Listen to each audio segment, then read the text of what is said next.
오늘 여러분과 함께 오늘 그 제목이 뭔가요, 여러분? 제목이 뭐예요? 네, 제목 안 보죠? 네, 중요하지 않죠? 네, 별로 중요하지 않은데 그래서 제가 여러분들에게 다시 한번 리마인드 시켜드릴게요. 오늘 비전에 대해 답하다. 그래서 지난번에는 사명, 미션에 대해서 나눴다고 하는데 오늘 비전에 대해서 이야기 나누려고 하는데요. 비전에 대해서 답하다. 그런데 첫 번째라고 되어 있어요. 왜 첫 번째일까요? 지난주에 너무 길게 해서 어쩔 수 없이 나눴어요. 네, 그래서 오늘은 저는 근데 짧지만 길게 하는 놀라운 은사가 있어요. 네. 하나님 저를 그렇게 창조하셨어요. 네. 길지만 지루하지 않게 저만의 착각인가요? 네. 하여튼 최대한 짧게 쪼갰는데 오늘은 비전에 대해서 나누려고 합니다. 근데 비전에 대해서 나누지만 사실은 지난주도 그렇고 이번 주도 그렇고 지금 시리즈는요 사실 설교라기보다는 약간 강의에 가까워요. 그래서 목사님 말씀이 본문을 너무 벗어났다 막 오해하지 마세요. 강의입니다. 강의. 네. 프레젠테이션을 준비할까 하다가 안 만들었어요. 너무 힘들어서. 네. 많은 시간이 걸려 하루 종일 만들어야 되거든요. 지난번에 연애 특강 만들 때 정말 죽을 뻔했습니다. 네. 그래서 이번엔 좀 만들지 않았는데 영상팀이 너무 좋아하더라고요. 네. 그래서 이번 주와 다음 주에 함께 나눌 텐데요. 비전에 대한 부분에 대해서 제가 저만의 생각도 연구한 내용들도 담겨져 있지만 제가 참고한 책이 있어요. 내 생의 비전이 보인다는 책이 있습니다. 한 거의 제가 그 책을 본 지 20년 가까이 된 것 같아요. 20년은 안 됐지만 그래도 20년 가까이 10수년 됐어요. 왜냐하면 제가 청소년 사역을 할 때 비전에 대한 설교를 할 때 막 요셉 시리즈, 노에미의 시리즈, 뭐 바울 시리즈 얘기하면서 비전에 대해서 이야기 나눌 때 정말 저는 아무리 생각을 해도 그것은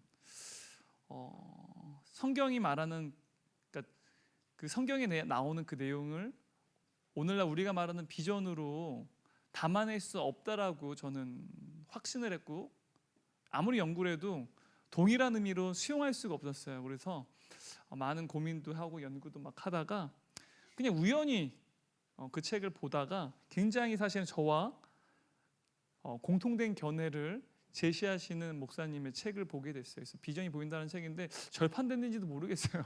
네, 베스트셀러는 아니었습니다. 네, 되게 유명하신 분은 아니었던 것 같은데 굉장히 보배와 같은 책이었다는 생각이 들어요. 그래서 오늘 그리고 다음 주 여러분들 비전에 대해서 강의를 들을 때 혹시라도 좀 더 구체적으로 알고 싶다 그렇다고 한다면 한번 제주 것 사서 보십시오. 네. 네, 비전이 보인다. 양형주 시였던 것 같아요. 목사님이신데 그때는 목사님인지도 몰랐어요. 근데 굉장히 성경의 근거에서 잘 쓰신 책이에요. 그래서 그 책에 있는 많은 내용들을 사명이라고 한 부분은 제가 참고하지 않았는데 비전이라고 하는 이 부분은 이 책을 많이 좀 참고하고 또 제가 연구한 부분도 있고 그렇다라는 거 여러분 이해하시고 좀 더 구체적으로 알고 싶으신 분은 구매해서 읽어보시는 것도 내 생애에 비전이 보인다라는 책입니다. 그래서 한번 찾아보시고 읽어보시면 도움이 되리라 생각돼요. 오늘 여러분들과 함께 비전이 무엇인지에 대해서 살펴볼 겁니다. 근데 비전이라고 하는 이 단어에 대해서 일반적 의미라고 말할 수 있어요. 왜냐하면 성경에는 비전이라는 단어가 없어요.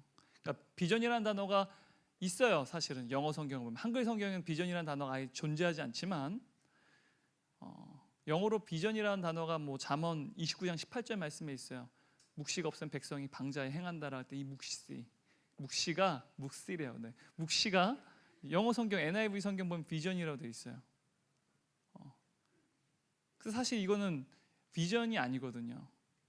하나님의 말씀 혹은 하나님의 계시, 그러니까 리빌레이션이라고 하는 게 오히려 더 맞는데 비전이라고 번역이 돼 있어요. 영어 성경으로. 그러다 보니까 근데 사실은 그걸 아무리 비전이라는 단어를 사용한다 할지라도 성경이 말하는 비전이 그 본문 가운데 말하는 그 비전이라는 단어를 아무리 비전이라고 사용한다 할지라도 오늘날 우리가 이해하는 방식의 비전은 아니라는 거죠. 우리가 말하는 비전이라는 단어는요. 오늘날 20세기에 들어서 리더십이라든지 경영학이 발전되면서 이 학문들에 의해서 만들어진 단어가 리더십 그리고 비전이라는 단어예요. 그러니까 그래서 자기 개발 서적에서 리더십이라는 비전이라는 게 제가 20대 때 어마어마하게 붐을 일었어요. 그래서 심지어 리더십 성경까지 나왔을 정도로. 그리고 리더십 서밋, 그래서 율로크릭 커뮤니티 처치의 비라이베이스 목사님이 리더십 서밋이라는 것으로 교회뿐만 아니라 비그리스도인에게도 너무너무 유명한 리더십 컨퍼런스 전 세계적으로 폭발시켰죠.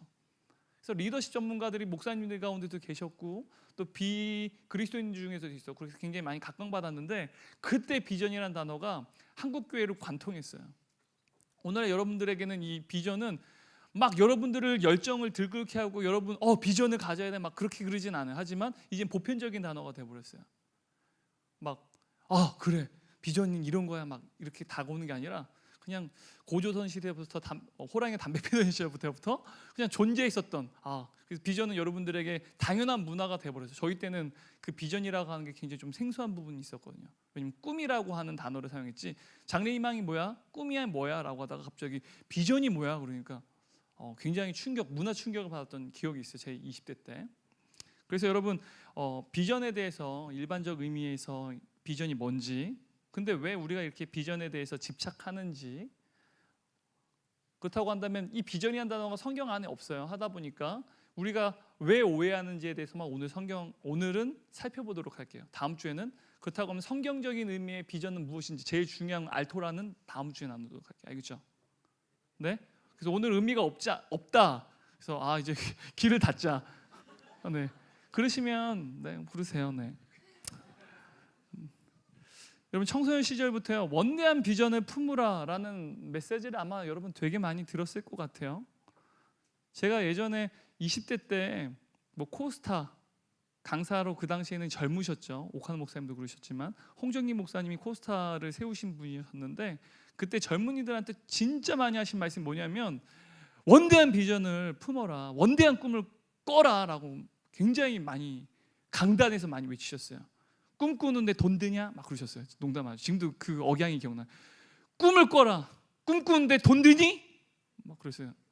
그럼 그렇지. 꿈꾸는 거 돈 들지 않지. 그래, 꿈꾸자. 막 그랬던 기억이 있습니다. 그러니까 많은 청년들이요, 이 비전에 대해서 고민하죠. 비그리스도인이든 그리스도인이든 아마 여러분들도 목사님 비전이 뭐예요? 비전에 대해서 한번 좀 설명 좀 해주세요라는 얘기는 하지 않죠. 왜냐하면 이제는 그냥 보편적인 문화가 돼버렸어요.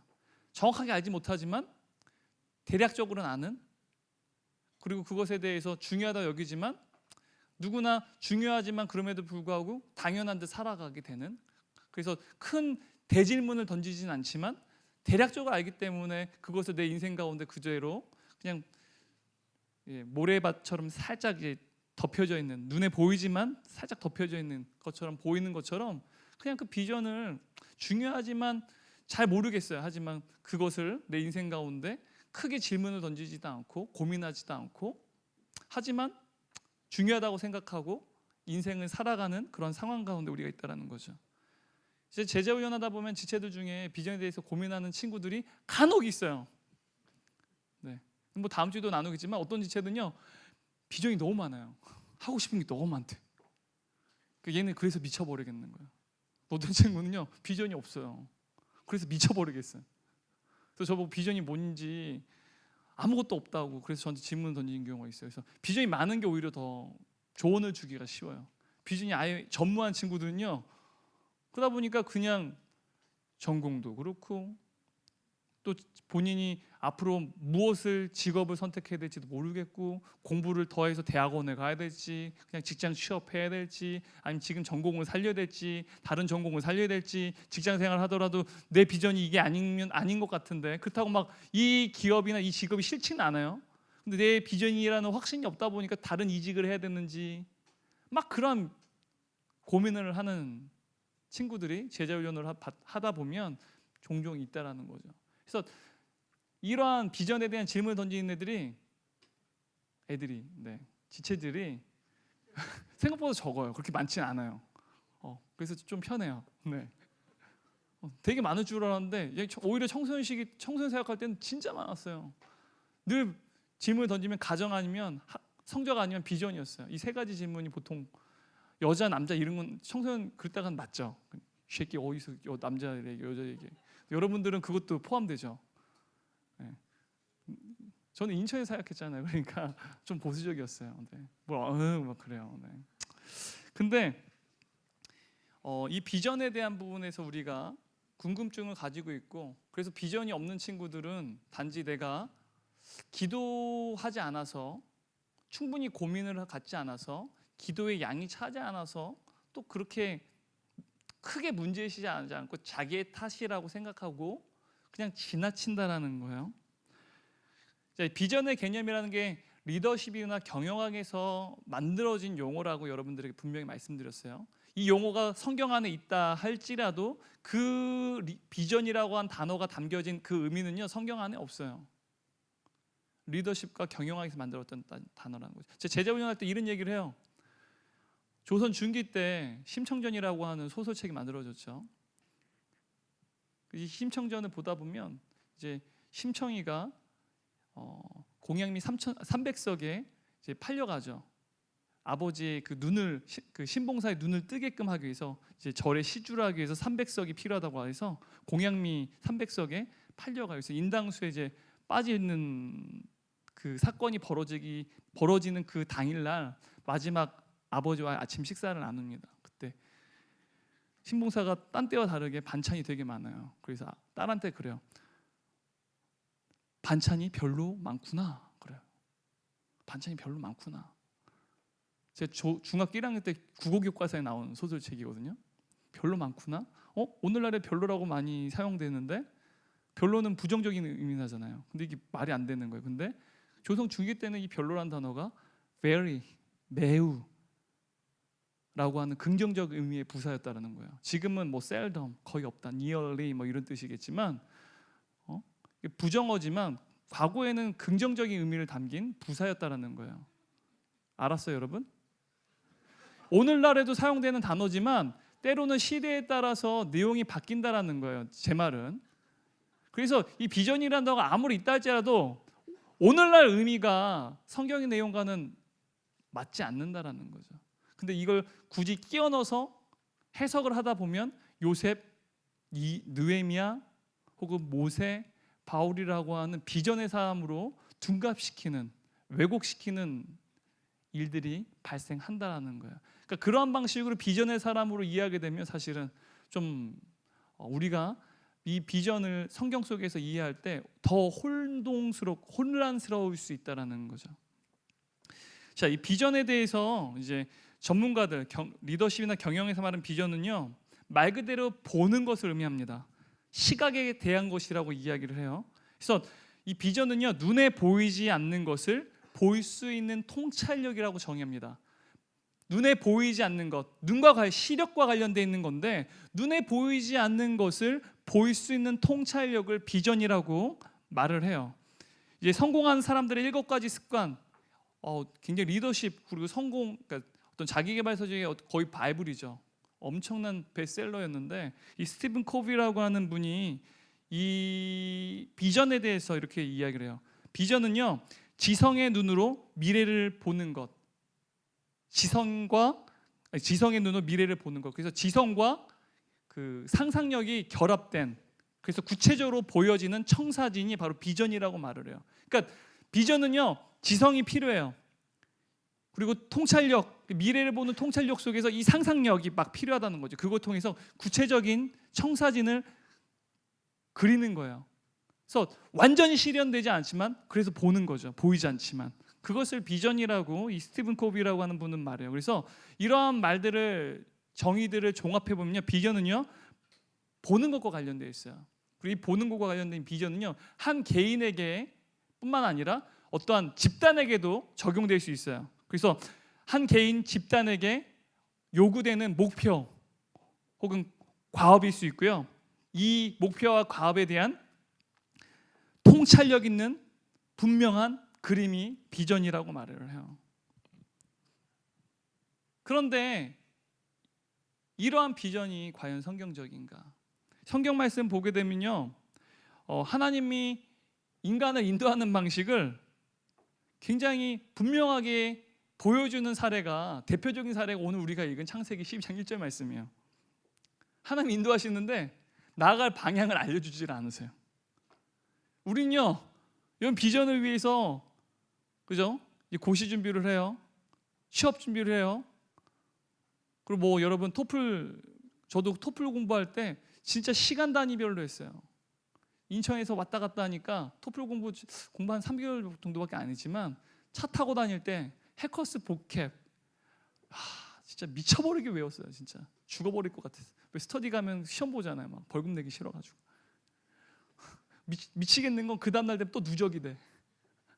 왜 이렇게 너무 많아요. 그래서 늘 이제 9,200번 광역 버스를 타고 이제 강남역으로 인천에 나왔는데 오는 시간이 보통 한 1시간 20분 걸립니다. 1시간 20분 동안 적어도 챕터 2에서 3가까지 외웠어요. 진짜 멀미나가 나도 멀미 날 정도로 외웠어요. 그러니까 차 멀미가 나는데 전 멀미를 되게 심하게 하거든요. 차 멀미가 나는데 이 단어로 멀미가 나가지고 차 멀미가 억누르는 그런 놀라운 역전의 역사들이 공부하는 가운데 있었어요. 그래서 집에 갈 때도 1시간 20분 동안 잠자면서 이렇게 할 수가 없어. 또 외워야죠. 내일 외워야 될 거를 막 외우는 거. 그렇게 막 스파르타식으로 막 외웠죠. 시간을 분단위 혹은 뭐 그렇게 굉장히 구체적으로 사용하고 단계 이제 언제부터 언제까지는 뭐 토플 몇 점이 나와야 되는 거야. 그죠? 왜? 토플 시험 싸요, 비싸요? 비싸요, 여러분. 되게 비쌉니다. 네. 그 돈이 싼 분들은 저한테 오세요. 저랑 같이 밥 먹으러 가요. 네. 되게 비싸요, 여러분. 그 돈 되게 비쌉니다. 그래서 그냥 한번 시험 삼아 봐야지 그 정도 아니에요. 토익은 그래도 한번 시험 삼아 보야 되는데 토플은 그렇지 않아요. 그래서 뭐 시험을 최대한 적게 보려고 막 시간 단위 혹은 날짜 단위로 목표치를 정하죠.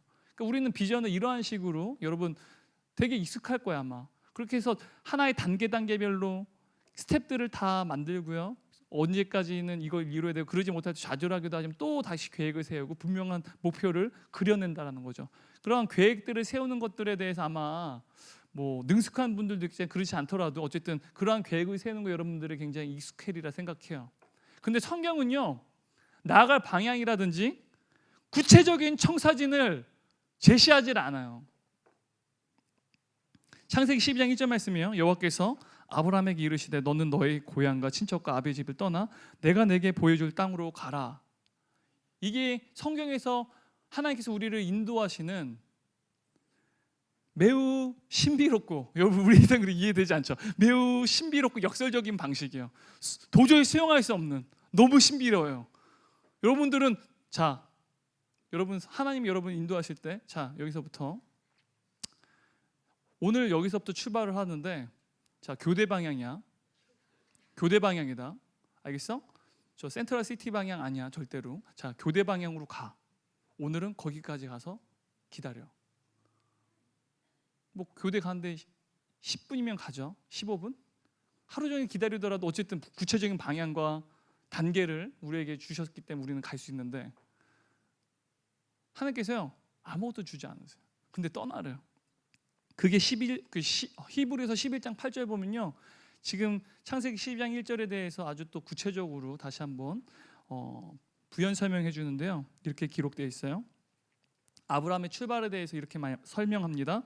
믿음으로 아브라함 부르심을 받았을 때 순종하여 장래 유업으로 받을 땅에 나아갈새 갈 바를 알지 못하고 나아갔으며, 갈 바를 알지 못했는데 나아갔대요. 이 말이 됩니까? 갈 바를 알지 못했는데 나아갔대요. 여러분 갈 바를 알지 못했는데 나아갈 수 있어요?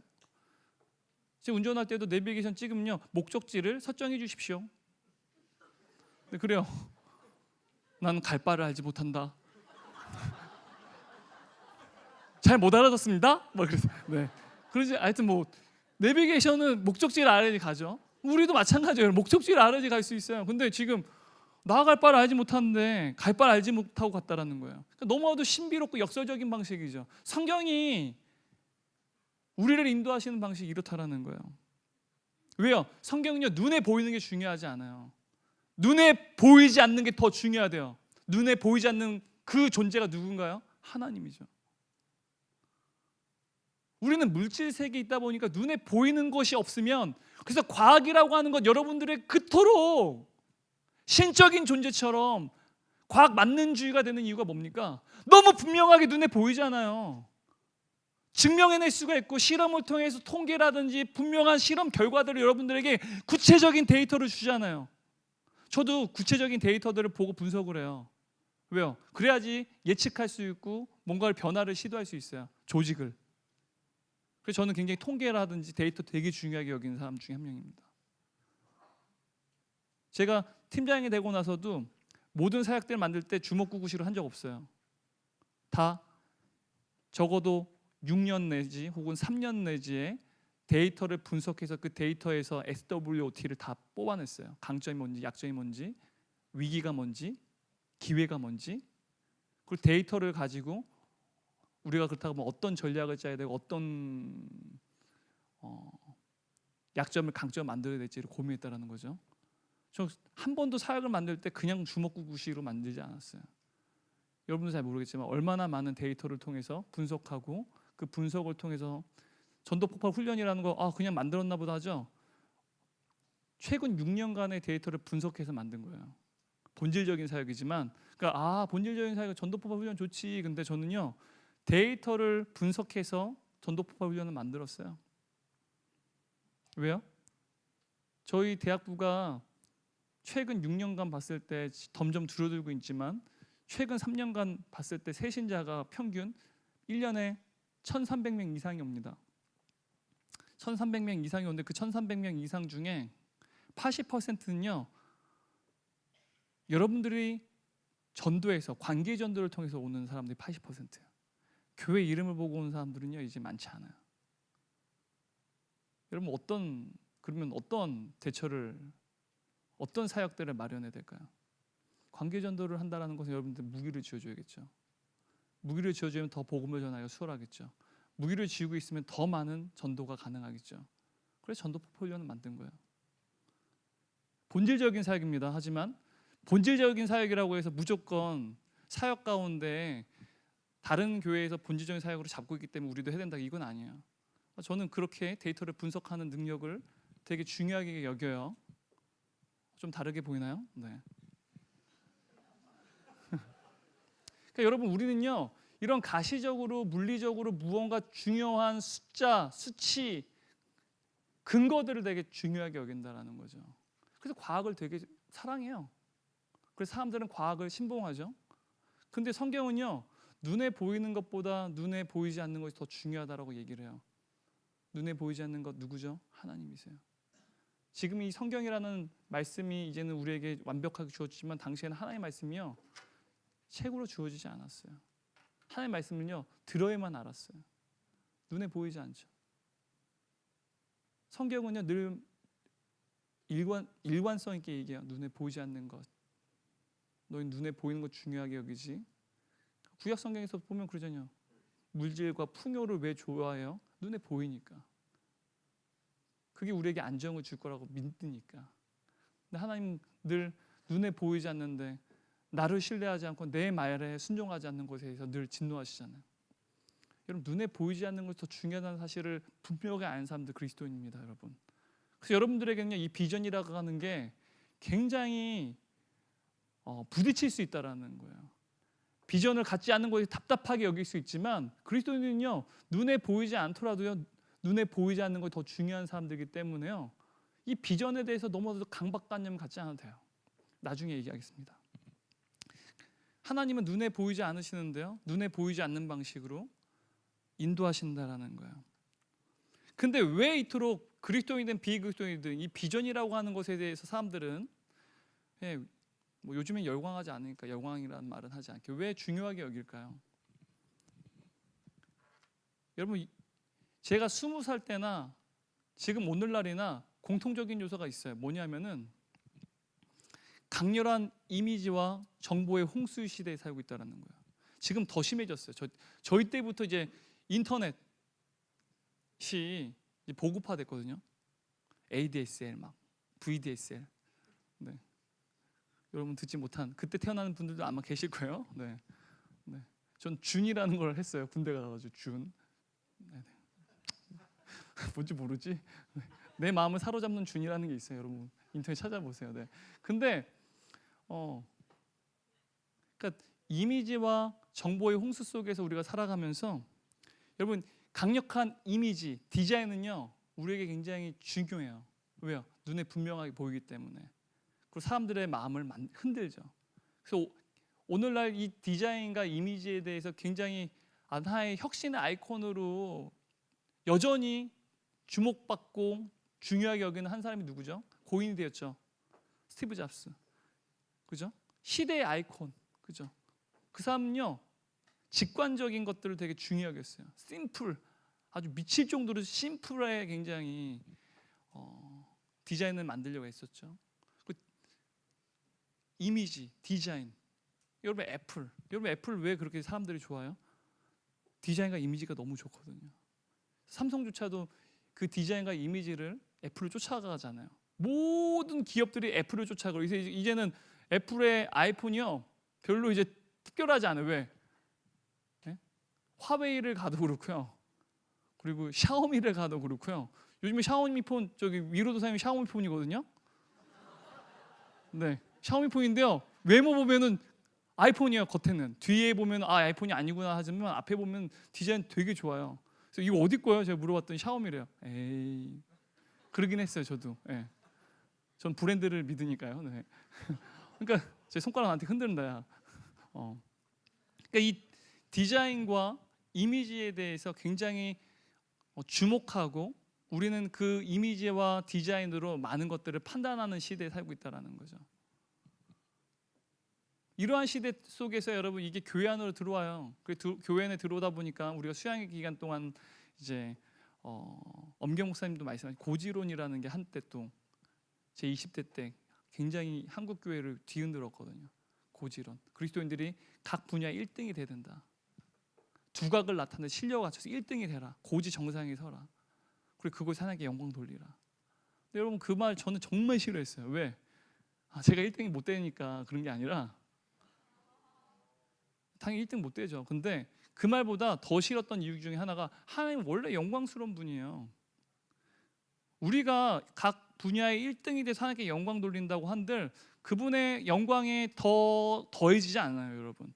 여러분 태양 앞에서 후레쉬를 비추면 그 빛이 더해지나요? 아무 의미가 없어요. 아무 의미가 없다고요. 이 고지로는요 말도 안 되는 거예요. 우리가 각 분야에서 1등이 되고 사회에서 정치 지도자 혹은 각 분야의 노벨상을 받는다고 해서 하나님의 영광 더 받으시지 않아요. 하나님요 우리를 통해서 영광 받으신 것보다 하나님의 뜻에 따라 살기를 원하세요. 그걸 기뻐하시기 때문에 그래요. 그러니까 이게 너무나도 잘못되어졌던 거죠. 우리는요 눈앞에 있는 비전, 분명하고 구체적인 청사진을 그리고 그걸 따라서 살아가기를 원한다라는 거예요. 근데 많은 또 청년들이, 젊은이들이 또 이 비전 때문에 힘들어하는 이유가 또 뭐냐면 오늘날에는 어마어마한 속도의 변화의 시대예요, 그죠? 매우 빠른 속도로 변화되고 있잖아요, 그죠? 요즘에 5G 시대래요, 여러분. 5G 시대. 저 5G 쓰신 분 손들어 보세요. 저는 아직 4G인데 저는 4G가 뭔지 잘 몰라요, 여러분. 5G 뭔지 정확하게 아세요? 네? 잘 아세요?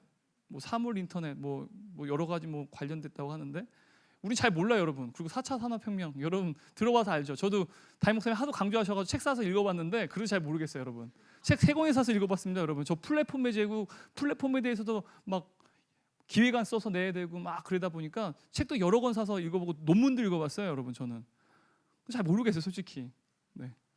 쓸 때만 알지 머릿속에 남지는 않아요. 왜? 저에게 중요한 사항이 아니다 보니까 잘 머릿속에 안 남는데 문제는요 이렇게 변화를 맞이했대요. 이미 지금 여러분 4차 산업혁명 시대에 지금 살고 있어요. 지금 3차 산업혁명 시대에 사는 그런 방식으로 살면 안 돼요. 네, 알겠습니다. 근데 그 변화를 잘 모르겠어요, 그죠? 4차 산업혁명이 뭔지 잘 모르겠어. 5G? 인터넷 좀 빨라진 거 아니야? 뭐 그 정도. 야, 5G 시대 되니까 4G 똥 됐어. 속도 완전 늘어졌어. 막 우리는 그 정도예요, 여러분, 그죠? 속도의 변화의 시대가 막 바뀌는데 바뀌는 건 느껴지는데 뭐가 바뀐 건지 잘 몰라요, 그죠? 그 내용이 뭔지 잘 몰라요. 근데 우리가 알지 못하는 그런 사회의 변화가 너무 빠르다는 거예요. 과학의 변화가 너무 빠르다. 문화의 변화가 너무 빠르다라는 거예요. 근데 여러분, 공자의 논어 안연편에 지천명이라는 말이 있습니다. 지천명. 지천명이라는 게 뭐냐면 하늘의 뜻을 아는데 50이 되어야, 인간의 나이 50이 되어야 비로소 그 하늘의 뜻에 대해서 알게 된다는 뜻이에요. 하늘의 뜻을 50이 돼야지 알 수 있어요. 저 아직 50되려면 20년 남았어요. 네, 10년 남았습니다. 네. 너무 슬퍼. 여러분 앞으로 2배 더 살아야지 50이 될까 말까 알겠지만, 네. 저는 이제 10년 있으면 하늘의 뜻이 뭔지 알겠죠, 그죠? 완전 되게 좋아하는데, 네, 완전 슬픈데 하늘의 뜻을 알게 될 거예요, 그죠? 근데 여러분 20대인데 그리고 30대를 맞이할 준비를 하고 있는데 세상은요 어마어마한 속도 변화 속에서 여러분들에게 하늘의 뜻을 푸시하고 있고 강요하고 있다는 거예요.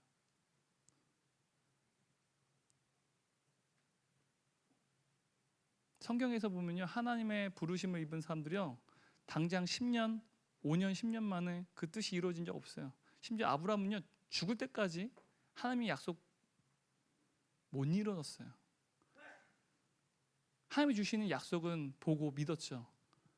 하지만 실제로 우리가 물질 세계에서 보는 그 확실한 증거, 그 증거는 보지 못했다라는 거예요.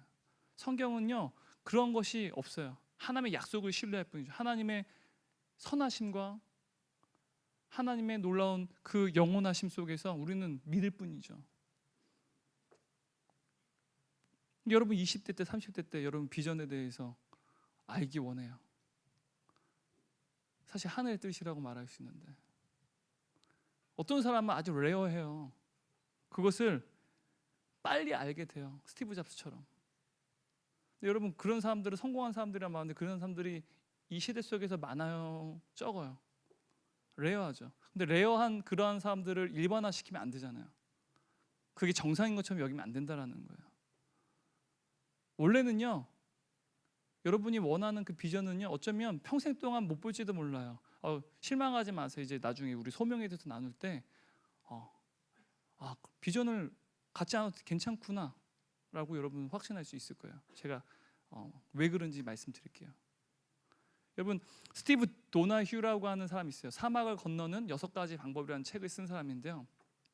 이 사람이요 이 인생은 산을 오르는 것이 아니라 사막을 건너는 것이다 라고 얘기를 해요. 이 책에서 인생에 대해서 사막을 건너는 것이 인생이다라고 말해요. 그러니까 우리는요 비전에 익숙해요. 여러분 산을 오르는 것은요 먼저 산을 오를 때 어떻게 하는지 아세요? 지도를 사요. 제가 예전에 리더일 때 20대 초반 초중반 때 이제 리더일 때 제 조원들이죠. 저는 이제 저희 교회는 순장이라고 했어요. 순장.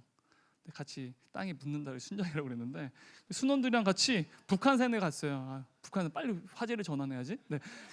북한산으로 가는데 북한산 갔더니 그냥 올라가면 되는 줄 알았어요. 지도도 안 보고 그냥 우리 올라가자. 앞산 올라가는 식으로 갔어요. 그랬더니 북한산 생각보다 되게 높은 거예요. 북쪽으로 올라갈 건지 동쪽으로 갈 건지 서쪽으로 남쪽으로 갈 건지 물어보더라고요. 뭐 이렇게 올라가는 데가 많아? 그래서 지도를 먼저 샀어요. 지도를 봤더니 올라간 코스가 정말 많아요. 그래서 이거 뭘 선택해야지 막 자매들이랑 얘기했어요. 했더니 자매들이랑 제일 구간이 짧은 걸로 하죠. 그러니까 구간을 짧은 걸 했더니 경사가 급해요. 경사가 너무 급한 거야. 그래서 산을 오를 때는요 지도를 먼저 구매를 해야 돼요. 그리고 어떻게 올라갈 건지에 대해서 계획을 세워야 돼요. 저희는 그거 아무것도 안 했죠. 어떻게 올라가는지 계획을 세워야 되고요. 그리고 잘 준비를 해야 됩니다. 그냥 북한산 그냥 앞산인 줄 알고 한 해발 120m, 100고지 정도 되는 줄 알고 그렇지 않다라는 거죠. 그리고 이 등산은요 충분한 경험이 있는 여부가 또 중요한 성공의 여부에 또한 중요한 요소가 돼요. 그래서 경험이 또 풍부하면 더 그 등산의 정상에 오르는데 성공할 가능성이 높다는 거죠. 에베레스트라든지 아주 고산을 정복할 때요 경험이 많은 사람이 이제 리더가 되죠. 경험이 되게 중요해요. 그래서 준비를 잘해야 되고 계획을 잘해야 되고요. 또 경험이 되게 중요해요. 그러니까 여러분 우리가 산을 오르는 것, 여러분의 삶을 진로를 또 여러분 미래를 준비할 때 여러분 산을 오르는 것처럼 준비하지 않아요, 그죠? 산을 오르는 것처럼 준비하잖아요. 잘 준비하고 계획을 짜고 각 단계마다 이 지도를 보면요, 그래서 청사진이 지도라고 말할 수 있죠. 비전이 청사진 지도라고 말할 수 있는데 각 요소마다 산 오르면 짜증난 게 뭔지요? 앞으로 정상까지 50분. 아직도 50분 남았어? 와, 50분밖에 안 남았다. 그렇게 올라가지 않아요. 아직도 50분 남았어 그래요. 얼마 안 남았지만 높은 산을 올라갈 때마다 그렇게 써 있어요. 사람을 좌절시키려고. 농담이죠. 계속해서 동기부여를 하려고 하는 건데 저는 좌절해요. 체력이 약하니까. 그러니까 얼마나 그 구간마다 시간이 얼마나 소요되는지 다 지도를 보면 알 수 있어요. 근데 우리는요, 이러한 식으로 우리 미래를 준비한다라는 거예요. 근데 사막을 건너는 건 달라요. 사막은요, 그 모래바람, 그 모래 방향도 지도를 보고 알 수가 없어요. 좋은 지도를 준비한다 한들 나침반이 없으면 방향을 알 수가 없어요. 그리고 지형지물을 본다 한들 밤에 한번 모래바람이 확 불어버리잖아요. 지형지물이 싹 다 바뀌어버려요. 오아시스가 보일 때도 있어요. 근데 그게 사실은 신기루일 때가 있다는 거죠. 그래서 좌절하거나 낙담할 때도 있고. 그러니까 여러분 인생은요, 산을 오르는 게 아니라 사막을 건너는 것과 같다라고 하는 그 말은 너무나도 맞는 것 같아요. 여러분 우리가 지금 날마다 솟는 샘물, 그걸 날샘이라고 말해 우리 새신자분들. 네, 큐티입니다, 큐티. 네, 요즘에 날샘의 본문이 민수기죠, 민수기. 민수기가 무슨 뜻이에요? 영어로는요, 민수기가 넘버스예요, 넘버스인데 넘버스. 백성의 숫자를 센다라는 말이에요. 민수기는 이제 한자어로 백성 민자에 백성의 숫자를 센다라는 그런 의미를 갖고 있는 게 민수기예요. 그래서 우리가 지금 민수기를 묵상하고 있잖아요, 그죠? 근데 이 민수기라고 하는 단어가 히브리어 원어로, 성경은요 원래 히브리어 원어로 봐야 되잖아요, 그죠? 원어 속에서 이 민수기 뜻은요 뭐라고 돼 있더라? 네, 미드바르. 네, 요즘 좀 웃기잖아요. 미드바르라고 그래. 미드바르라고 하는데 이 배라고 하는 말은요 전치사예요. 배는 그러니까 영어로 하면 in이라고 말할 수 있어요. 그러니까 미드바르는요 광야, 와이드, 광야라고 말할 수 있어요. 그래서 미드바르는요 광야에서라는 뜻이에요. 그러니까 민수기는요 백성의 숫자를 세긴 하지만 사실 히브리어 원어로 민수기는요 광야에서라고 하는 책이라는 거예요. 근데 여러분 이 광야라고 하는 미드바르라고 하는 단어의 어원이 뭔지 아세요? 네? 다바르예요, 다바르라고 하는 단어로부터 이 광야라고 하는 단어가 만들어졌어요. 이 다바르라고 하는 말은요 하나님의 말씀이라는 뜻도 있어요. 하지만 듣는다라는 뜻을 갖고 있어요. 듣는다. 그래서 광야는 무슨 뜻인지 아세요? 민수기 뭔지 아세요? 광야에서 듣는다라는 뜻이에요. 성경은요 인간의 인생은 광야로 묘사를 해요. 산을 오르는 것으로 묘사하지 않아요. 광야를 걸어가는 것으로 인생을 묘사하거든요. 그래서 우리의 인간의 인생은요 광야라고 말을 해요. 우리 인생 광야에서 이런 얘기 많이 목사님들이 얘기하잖아요. 심지어 야곱도 자신의 인생이 굉장히 험난했다라고 얘기하고 바로 광야를 걷는 것처럼 인생을 묘사한다는 거 성경은. 근데 인생은요 하나님의 말씀을 들어야만, 그리고 그 말씀에 순종해야만 생존할 수 있는 곳, 그것이 바로 인생 광야라는 거예요.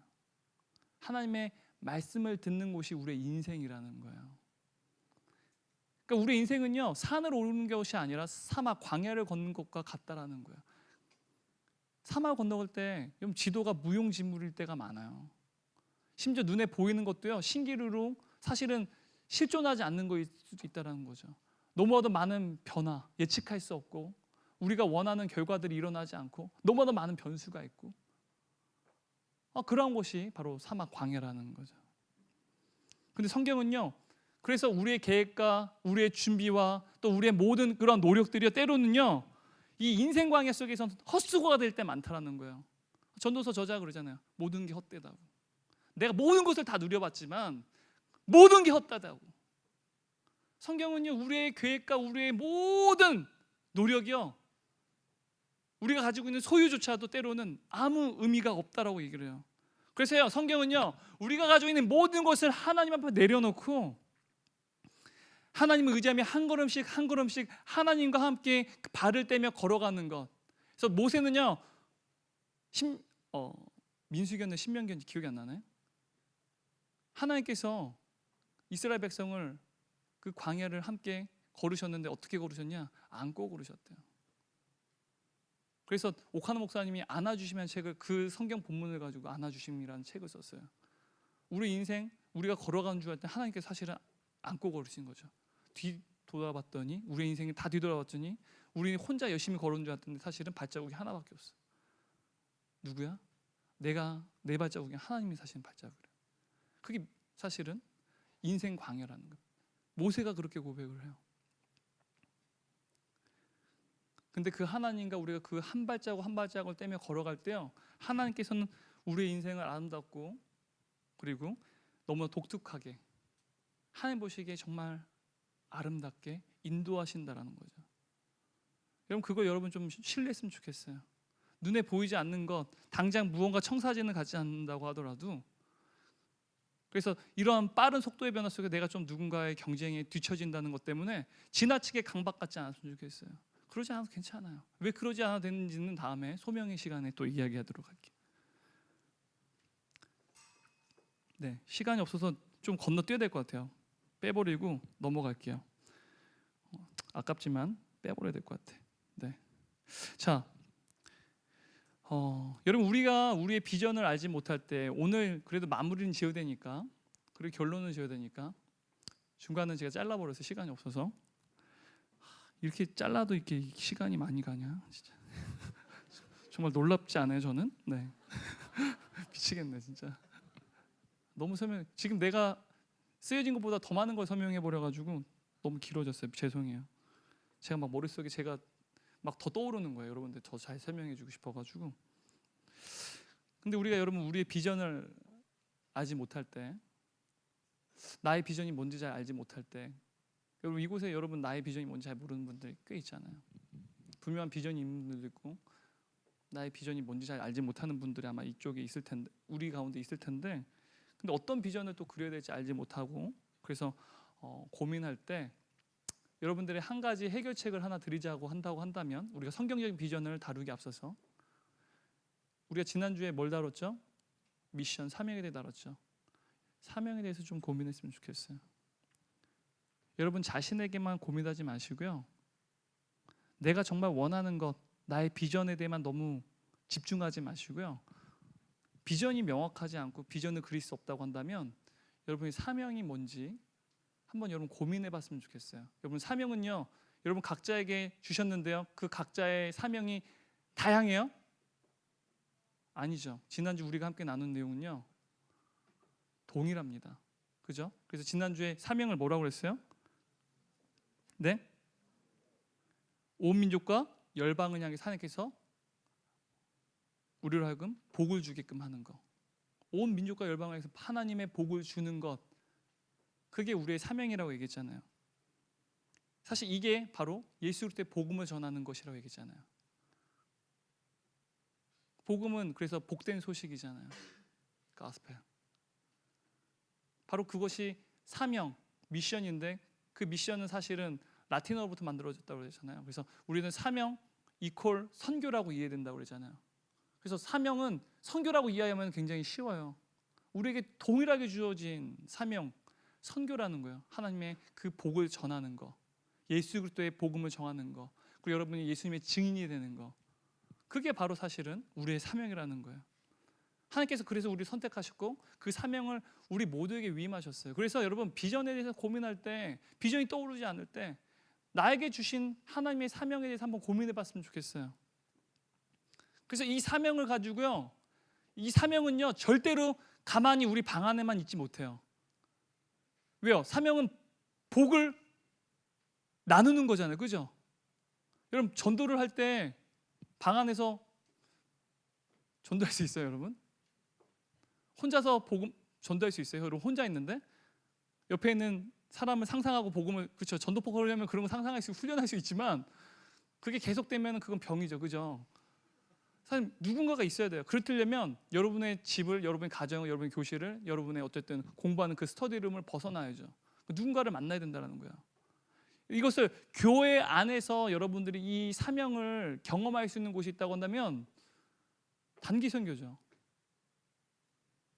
해외 단기 선교도 있고요, 국내 단기 선교도 있어요. 왜요? 그곳은요, 여러분, 하나님의 사명이 아주 집중되는 곳이에요. 여러분, 복음을 전하는 것, 그 복을 전하는 것, 그 사명이 아주 집중된 곳이 사실은 단기 선교이기 때문에 그래요. 그래서 그곳에 가서 여러분, 다른 지체들과 함께 그 복음을 전하는 현장 가운데 한번 같이 함께 있어 보세요. 헌신도 하시고 봉사도 해보세요. 그 가운데서 다른 지체들이 갖는 고민이 뭔지, 비전이 뭔지 한번 고민해 보세요. 나는 비전이 없어. 그런 것도 사실들 얘기하면서 같이 기도해달라고 요청도 하세요. 그리고 상대방을 위해서 난 비전이 있지만 상대방의 비전이 또 기도해 보세요. 그곳에서 만나는 새로운 한 사람들에게 하나님의 사명, 복을 전하는 그 사역을 하면서 여러분의 비전의 구체적인 접촉점을 경험하게 돼요. 교회 안에서 사명을 경험할 수 있는 활동이 이런 거죠. 세상 속에서도 이 사명을 경험할 수 있는 필드가 있어요. 여러분이 있는 그곳에서 나가야 돼요. 우선은 밖으로 나가야 된다는 거죠.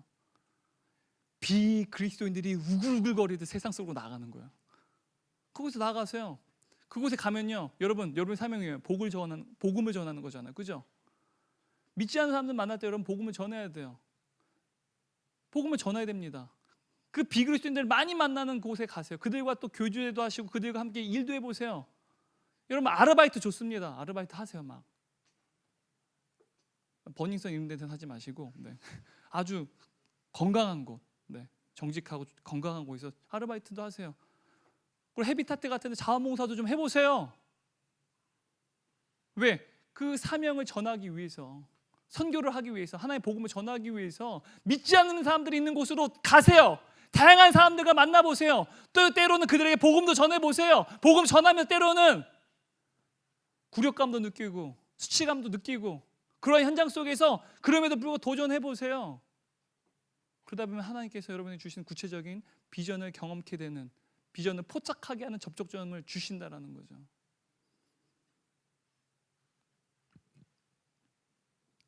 그리고 또 하나는요, 우리 비전에 대해서 고민할 때 소명에 대해서 고민해야 되는데, 소명은 다음에 또 할게요. 네. 소명 다음에 할 거예요. 자, 근데 우리가 이 비전에 대해서 오늘 이제 결론을 내리려고 하는데요. 여러분, 비전에 대해서 우리가 고려를 할 때 우리는 너무 지나치게 나의 비전에 대해서 너무 지나치게 집중을 해요. 근데 모든 신앙의 문제는 나에게 지나치게 집중할 때 문제가 발생해요. 나한테 너무 지나치게 집중하든지 환경에 너무 집중하든지 다른 사람들에게 집중할 때 반드시 우리는요, 신앙적으로 잘못돼요. 우리의 시선을 하나님께 돌려야 돼요. 하나님께 집중해야 된다는 거예요. 여러분, 비전이 뭔지 잘 모를 때 비전을 아무리 고민해도 잘 모르겠어요.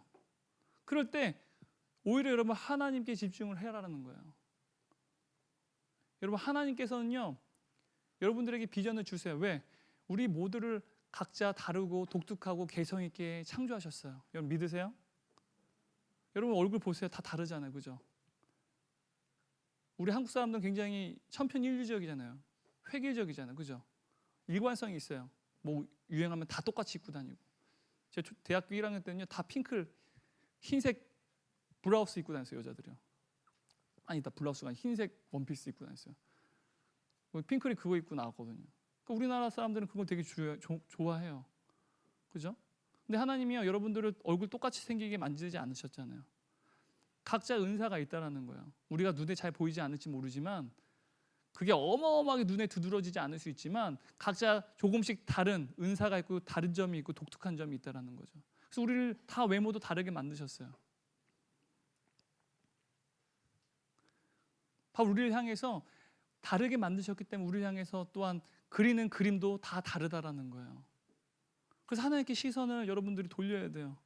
선하신 하나님, 나의 아버지신 하나님은요, 나를 독특하게 창조하셨어요. 그래서 하나님을 신뢰할 때요, 나에게 다른 은사가 있고 그러한 은사들이 또한 내 삶 가운데 발현될 수 있도록 하나님께서 인도하신다라는 거. 왜냐하면 여러분 이사야 49장 5절 말씀 보면요, 하나님께서 이렇게 말씀하세요. 이제 여호와께서 말씀하시니 그는 태에서부터 나를 그의 종으로 지으신 이시요 야곱을 그에게로 돌아오게 하신 이시니 이스라엘 그에게로 모이는도다. 그러므로 내가 여호와 보시기에 영화롭게 되었으며 나의 하나님 나의 힘이 되셨도다. 여기서 내가 여호와 보시기에 영화롭게 되었으며 나의 하나님 나의 힘이 되셨도다. 이 말씀을요, 원어를 번역해 보면 이렇게 번역을 또 할 수 있어요. 좀 더 쉽게 번역하면 나는 여호와 보시기에 존귀한 자라. 나는 여호와 보시기에 존귀한 자라. 저 그래서 존귀한이라는 말 되게 좋아하거든요. 존귀한 누구누구. 왜요? 하나님이 나를 보시는 게 존귀한 자라는 거예요. 나의 하나님이 나의 힘이 되셨도다. 여러분 하나님은요, 여러분 비전 자체에 대해서 그렇게 관심 갖지 않으세요. 비전보다 더 중요한 게 뭔지 아세요? 하나님은요, 여러분 존재 자체예요. 우리 하나님이란 말하지만 하나님은요 늘 나 한 사람 한 사람에게 주목하세요. 우리라고 공동체가 우리가 하나님의 가족이지만 하나님은요 우리 하나님이시기도 하지만 전지전능하신 그 하나님은요 너무나 신비롭게도 우리 한 명 한 명에게 관심이 있다는 거예요. 우리 전체 우리에게 그냥 관심 있는 게 아니라 우리 한 명 한 명에 관심이 있다는 거예요. 제가 자녀가 셋이 있어요. 하니, 샤이니, 에스더. 다 너무 예뻐요. 첫째는 아들이고 둘은 딸인데요 너무너무 좋아요. 셋 다 너무 예뻐요. 저는 저희 첫째 아들, 둘째 아들, 셋째 아들, 셋째 아들입니다. 첫째 아들, 둘째 딸, 셋째 딸. 네. 여러분 자녀가 많으면 자녀가 많을수록 사랑하는 게 나뉘어질까 봐 두려워하잖아요. 그럼 그러지 않아요. 전 제 아들을 100% 사랑해요. 전 샤이니 둘째를 100% 사랑해요. 저희 막내 너무 예쁜데 전 그 아이를 100% 사랑했어. 근데 약간 다른 게 뭐냐면 그 질감이 약간 달라요. 결이 좀 다르다고 해야 되나? 약간 결이 달라요. 사랑하는데 막 아들은 좀 더 터프하게 대하기도 하고 그래요. 저는 불완전하니까요. 아비지만 아무리 하나님의 사랑을 온전하게 전하려 애쓴다 한들 전 불완전하니까요. 근데 하나님은요 우리 한 명 한 명을 100% 사랑하신다라는 거예요. 그래서 우리는 하나님에 집중을 해야 돼요. 하나님은요 여러분 비전이 아니라 여러분 한 명의 가치에 집중을 하세요. 여러분 존재에 그만큼 가치가 있다는. 왜? 하나님 여러분 너무 잘 아시기 때문에. 여러분에게 너무나도 큰 가치를 두고 계시다는 거예요. 왜? 그분이 여러분에게 얼마나 가치 있게 여기시는지를 우리는 성경을 통해서 알잖아요. 예수 그리스도께서 하나님이신 그분이 우리를 살리시기 위해서 독생자 하나뿐이 아닌 없는 그 아들을 이 땅 가운데 보내세요. 그리고 십자가에 못 박혀 죽게끔 하세요. 왜요? 우리의 죄를 다 사하시고 제거하시고 우리로 하여금 하나님의 자녀로 삼기 위해서. 누군가 그 죄에 대한 대가 지불을 해야 됐거든요. 그래서 예수님이라고 하는 그 외아들을 우리 때문에 십자가에 죽게끔 하셨다라는 거죠. 그게 바로 우리를 향한 하나님의 가치입니다. 하나님 우리를 향해서 그만큼 가치, 우리의 존재에 대해서 그런 의미를 두고 있다라는 거예요. 왜 그렇게 어마어마한 가치를 우리에게 쏟아부을 수 있을까요? 우리는 이해가 되지 않는 어마어마한 투자를 할 때 우리는 그걸 낭비라고 생각을 해요. 이해할 수 없기 때문에. 왜 그러한 어마어마한 무가치하다 생각한 나의 삶 가운데, 사람들이 봤을 때 전혀 경쟁력이 없는 나의 삶 가운데 어떤 것도 유명하지 않고 무명한 철저히 아무것도 아닌 나라고 하는 존재를 위해서 왜 하나님은 그러한 생명을 쏟아부었을까요? 창조주 하나님이. 여러분은 잘 알지 못하지만, 여러분 자신은 여러분의 눈으로는 잘 그 가치를 평가할 수 없지만 하나님께서는 여러분의 가치를 잘 아신다는 거예요. 내 생명의 가치를 너에게 줄 만큼 너희는 가치 있다라는 거예요. 하나님은 여러분의 비전이 아니라 여러분 존재에 대해서 가치를 부여하세요. 여러분 그렇게 여러분들에게 가치를 부여하시는 하나님께 여러분 시선을 돌리세요. 그분은요 선하시고 여러분의 삶의 주인이 되세요. 눈에 보이지 않지만 여러분 삶 가운데 계획이 있다라고 성경은 얘기해요. 예레미야 29장 11절 말씀입니다. 하나님께서 나를 향한 분명한 계획이 있대요. 너를 위한 나의 계획은 내가 알고 있다. 그래서 NIV 성경 보면요 이렇게 써 있어요. For I know the plans I have for you. 난 안다. 내가 너를 향한 계획이 있다는 사실을. 우리를 향한 계획이 있으시더라는 거예요. 우린 분명한 청사진을 보려고 하죠. 속도의 시대. 근데 하나님께서는요, 우리에게 비전보다 너의 존재 가치가 더 중요하고, 너를 너무 중요하게 여기는, 다른 세상 사람 너한테 무의미하다고 생각할 수 있지만, 무가치하다고 여길 수 있지만, 너를 정말 진정으로 가치 있다고 생각한 나에게 시선을 돌리려. 그리고 사명으로부터 고민해보려. 다음에 또 소명에서 얘기했던 소명 속에서 너의 비전을 한번 고민해보려. 하나님께서는요, 우리를 향한 계획이 있으세요. 그리고 여러분이 여기서 너는 존귀한 자다라고 말씀하세요. 여러분 이거 믿으시기 바랍니다. 우린 비전보다 우리의 내면부터, 우리의 존재부터 확인을 해야 돼요. 우리가 비전을 통해서 무언가 이룬다고 한들 하나님께 아무것도 영광이 되지 않아요. 기껏해야 고지론이 될 뿐이라는 거예요. 다음 주에 여러분과 함께 성경적인 비전이 뭔지 나누도록 하겠습니다. 기도하고 마치겠습니다. 거룩하신 하나님 아버지 감사합니다. 오늘 우리가 이 시간 비전에 대해서 고민하였습니다. 하나님, 속도의 시대 속에서 우리는 계속해서 구체적인 청사진, 우리의 미래와 진로에 대해서 계속해서 푸시를 당하고 억압을 당합니다. 그러한 속도의 시대 속에서 우리는 어쩔 수 없이 다른 사람들이 선호하는 비전이 좋은 비전이라고 생각해서 그 비전을 따르기도 하고, 다른 사람들이 생각하는 그 안정적인 직업이 안정적이기 때문에 나의 비전으로 삼기도 합니다. 그리고 부모님들은 그러한 다른 사람들이 선망하는 것들, 안정적인 것들을 우리 또한 자식들에게 강요하는 악순환적인 상황 가운데 우리는 놓여져 있습니다. 우리 비전에 대해서 고민할 때 우리는 하나님께 우리 비전의 문제에 대해서 아뢰지 않습니다. 그리고 주님께 우리의 더 많은 시간과 주님과의 관계를 나누려 하지 않습니다.